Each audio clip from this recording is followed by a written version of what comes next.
Good evening, Cumberland County, and welcome to the Boiling Point.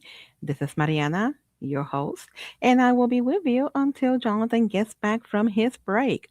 So, tonight we are going to speak and we'll be discussing the dangers of socialism in America.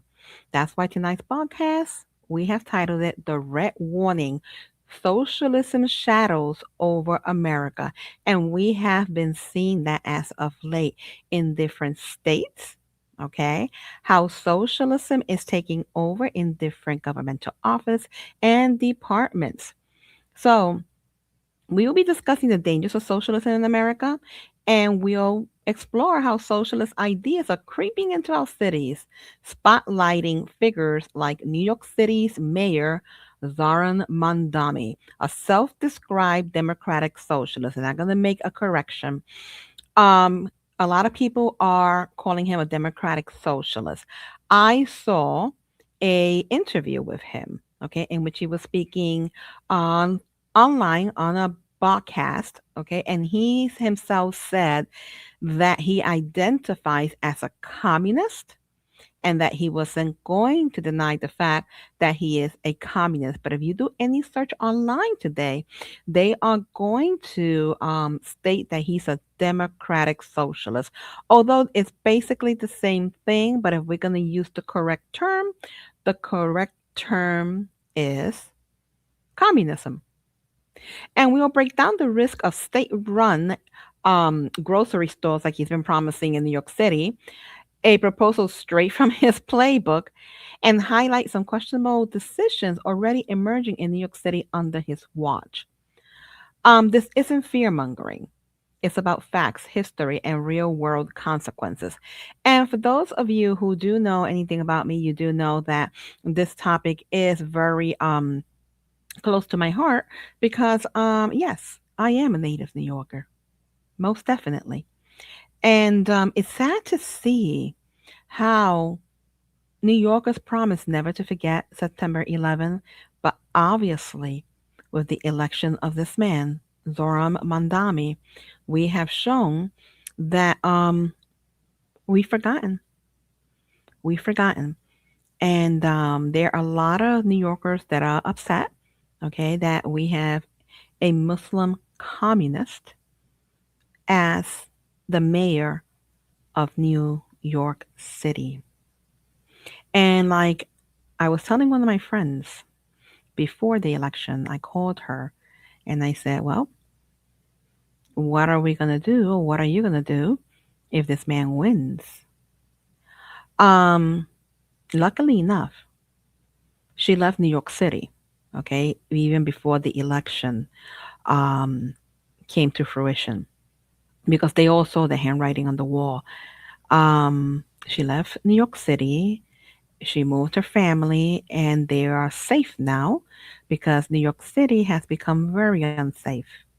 And I can tell you when I returned to my native New York this summer and I saw what has become of my once beloved city, or what has actually become. I would say that it's the first time, my first time, okay, that I ever felt unsafe walking in New York. I mean, people may say, oh, come on, Mariana, New York has always been unsafe. Yeah, New York has always been unsafe, but we New Yorkers, we natives of New York, know what I mean when they say that. Okay. There are certain places that you go, Broadway, for instance. I'm a big Broadway aficionado, that I've never felt unsafe walking those streets. But that wasn't the case this time around. I said, I felt the shift. I said, what is going on here? The decay of the city, how dirty the city is. It was worrisome to me. It was worrisome to me this summer. And what's happening now is even more worrisome. So let's talk about the broader dangers of socialism in America because we are seeing this happening in almost every state and every office. I'm seeing it right here where I live in Central PA. I'm seeing it. I'm seeing how we have communists, socialists, in disguising themselves as Democrats, okay, and when in reality they are communists, okay, and they are running for some very important office.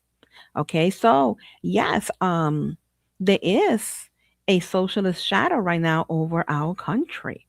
Okay, so socialism at its core involves greater government control over the economy, from wealth distribution to nationalizing industries. Proponents argue it promotes equality and curbs corporate greed. History, however, has changed um, the opinion of many when it comes to this, okay, and has painted a different picture. I mean, look at Cuba. Look at Cuba. All the promises that were made to the Cuban people, where are they now? But let's start with the reduced incentives for innovation and work. In a socialist system where the government heavily taxes and redistributes wealth, individuals and business, okay, they lose the thrive to innovate or expand. Economist Milton Friedman once argued that state ownership stifles competition, leading to slower technological progress. Without the profit motive or the motivation of profit, why risk starting a new business or working overtime? Because what you are earning, in essence, is not going to be yours. I will tell you this: when Mandami took over New York City, a lot of businesses left. A lot of real estate deals that were gonna about to um, finalize, conclude, close, fell through. Okay, and a lot of real estate deals because the investors was like, mm-mm, while this man is mayor, we're not investing in this city because they saw the dangers of it. This has played out also in places like Venezuela, okay, where socialist policies led to hyperinflation, food shortages, and economic collapse. What was once South America's richest nation is now plagued by poverty, with millions fleeing. I remember as a child, okay, my parents, friends, okay, and family members talking about going to Venezuela for a vacation or going to Venezuela for their honeymoon. Venezuela was really a striving, it was really striving, it was really prosperous, up and coming. It was a wonderful place to be until socialism took over. And now we see what Venezuela has become. Okay. You find food lines, bread lines in Venezuela. People have to wait hours. Okay. And somebody sent me a clip after Maduro was captured. Um, Somebody still showed me that although, yes, they're enjoying freedom of some sort, the bread lines just to get a loaf of bread. You can be on a bread line in Venezuela for like 6 hours, guys. 6 hours to get a tiny loaf of bread. And it's not a big or long loaf of bread, let's say like our version of the Italian bread or a French baguette. No, it's a very small loaf, maybe four, if you're lucky, 6 ounces, and that's all they're getting. It's a very, very small loaf. And that is what socialism did to Venezuela. Then there's the erosion of personal freedoms. Socialism often requires a powerful central government to enforce equality, which can slide into authoritarianism. Nobel laureate F.A. Hayek warned that central planning leads to dictatorship, as seen in the Soviet Union, where dissent was crushed and basic rights like free speech vanished. And we're currently seeing this in Europe, specifically the United Kingdom. Okay. Have you been seeing the news coming out of Europe? Okay. It's really disturbing. Uh, England used to be known for its freedom of speech. Okay. Now, if you dare, say anything that's considered unkind, let's say on social media, okay, on their personal media accounts, a text, an email. I've seen videos of their police knocking on their door, wanting to see their phone, okay, because they have an image of what was, sent over to them and arresting them for exercising their free speech. And it's a shame, okay? It seems as freedom of speech is dead in England. And this is part of socialism. I mean, we saw the invasion in Europe. We saw what has happened. Women can't, walk the streets free without feeling, that they're going to be harassed, okay, by some of these illegal aliens, these invaders that want to, push their religion on them. Okay, so they can't even walk around freely, much less speak freely. In America, we are seeing echoes in calls for expansive government programs that could balloon deficits and limit choices. Think mandatory wealth taxes or government takeovers of healthcare, which some fear would ration care and stifle medical innovation. And don't forget prosperity. Studies show socialist economies often lag in GDP. The GDP growth because they prioritize equality over efficiency. A Cato Institute analysis highlights how democratic socialism will lead to job losses and inefficiency as government bureaucracy replaces market dynamics. America thrives on capitalism, entrepreneurialism, the entrepreneur spirit. Socialism risks turning us into a stagnant welfare state like Venezuela. Okay, so it would not surprise me that we will see, in the future, bread lines here in America. It would not surprise me at all, at all. New York City recently voted in for this socialist mayor, Zorhan Mandami. Mandami is a member of the Democratic Socialists of America, but he himself said outright that he is a communist, okay?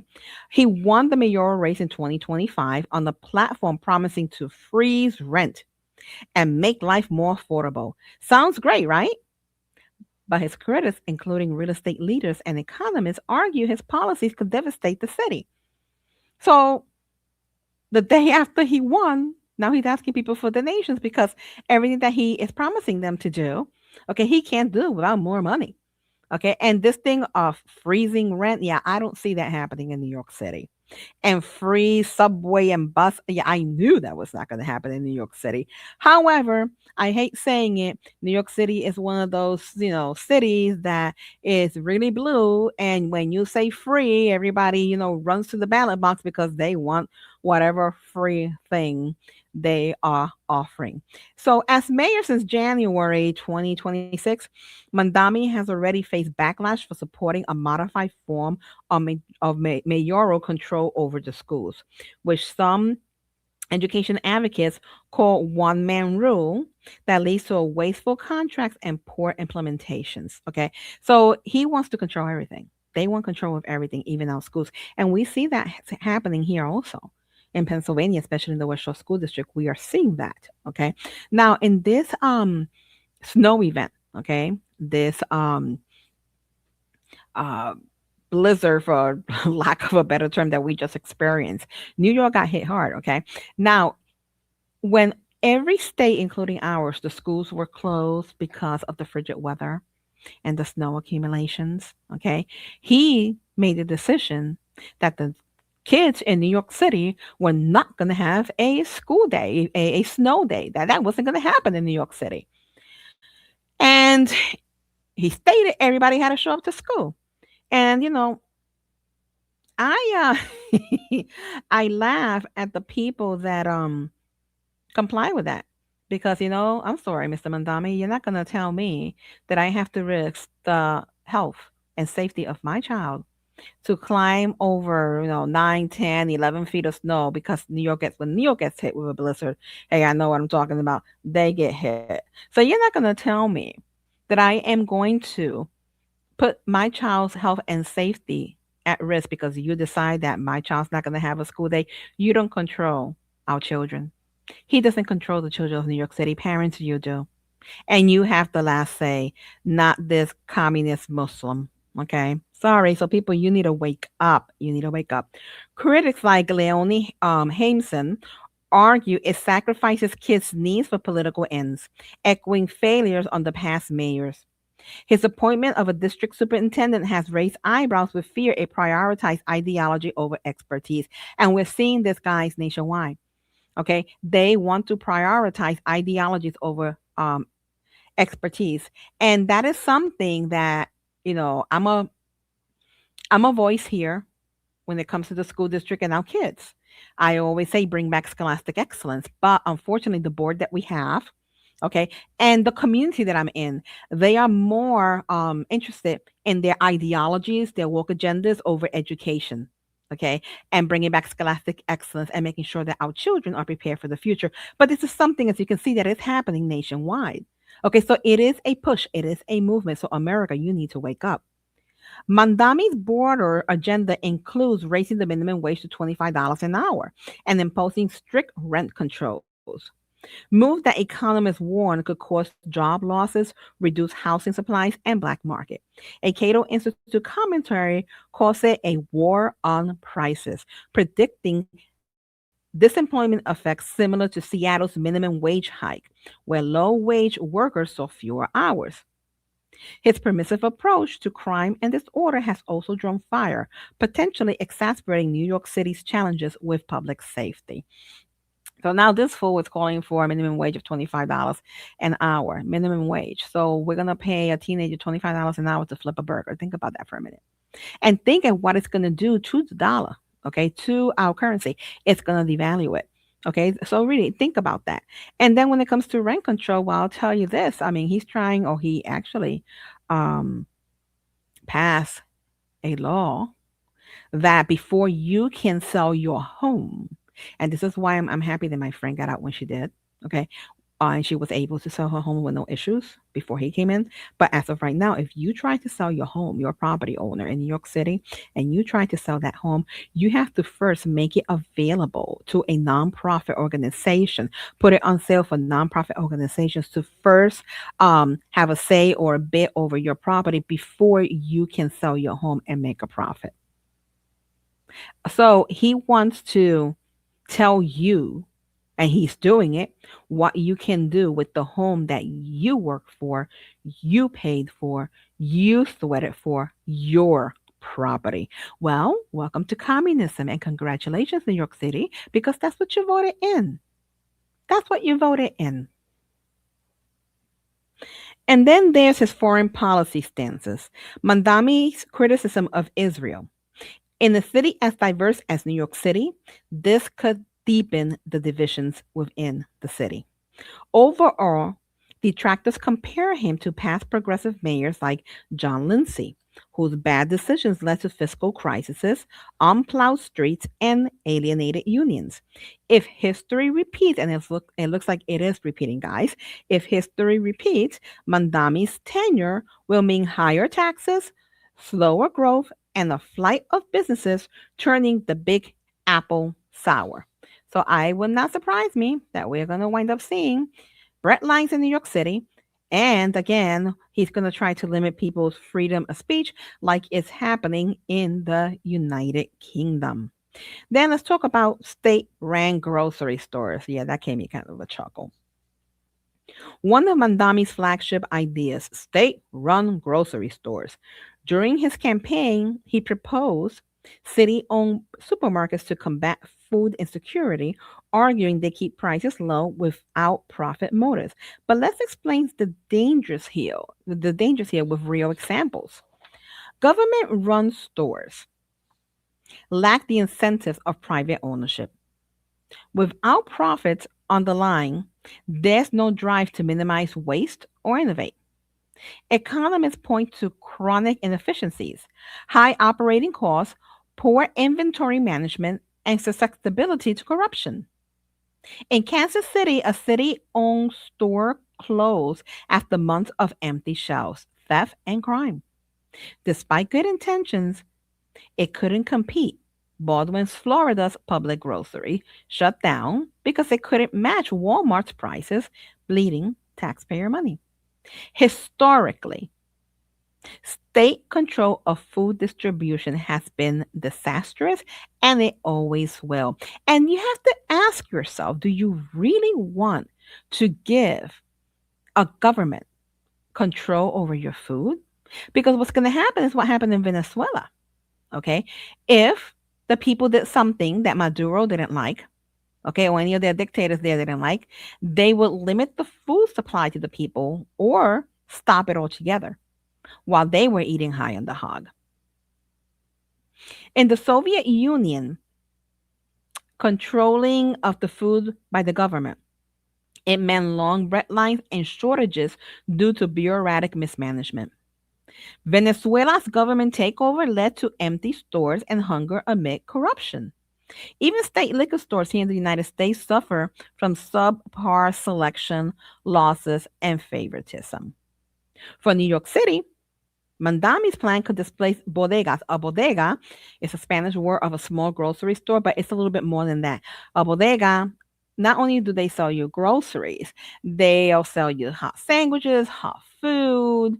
Some of them have liquor license, home products for the home.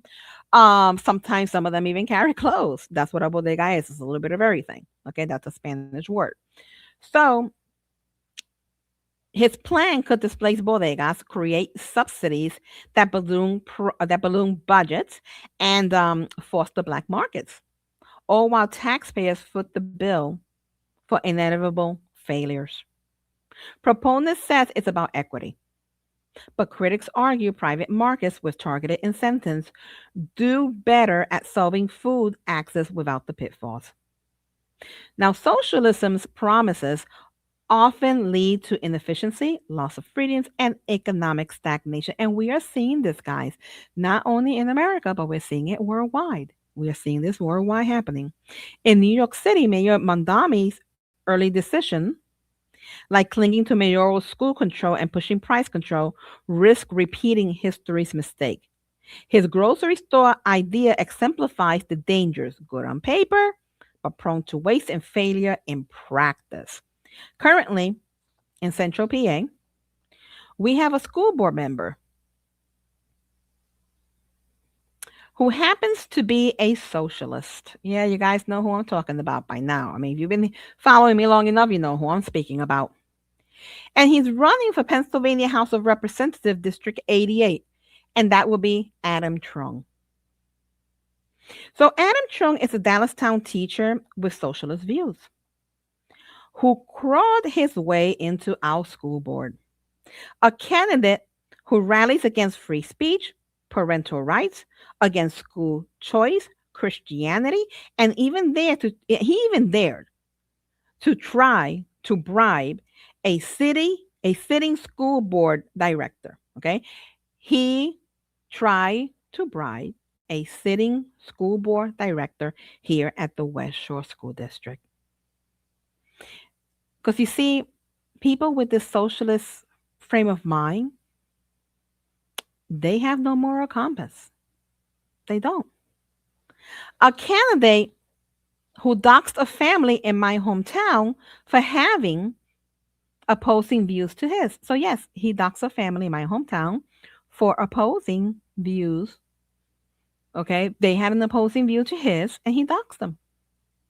A candidate who is for the dumbification of our schools. He was backed up by the Six Pack, a democratic socialist group from California, that they're pushing for the dumbification of education and state control of education and your children. He believes that at the end of the day, the parents shouldn't have the last say over their children, but he should.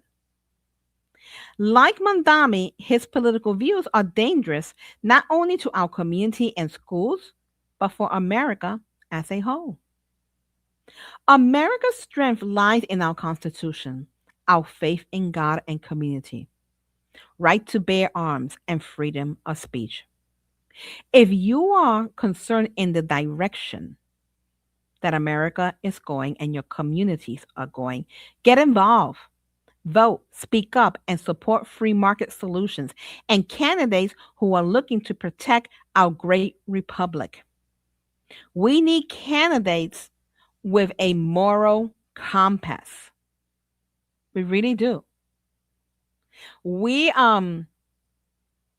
must say that harmful ideologies and inappropriate agendas have no place in America nor in Cumberland County, in our schools, or anywhere within the civic framework of this nation. Our community deserves integrity, transparency, and leadership grounded in principle, not disruption or division. And that is what this candidate, Adam Chung, is bringing to the table. Mandami has brought to the table.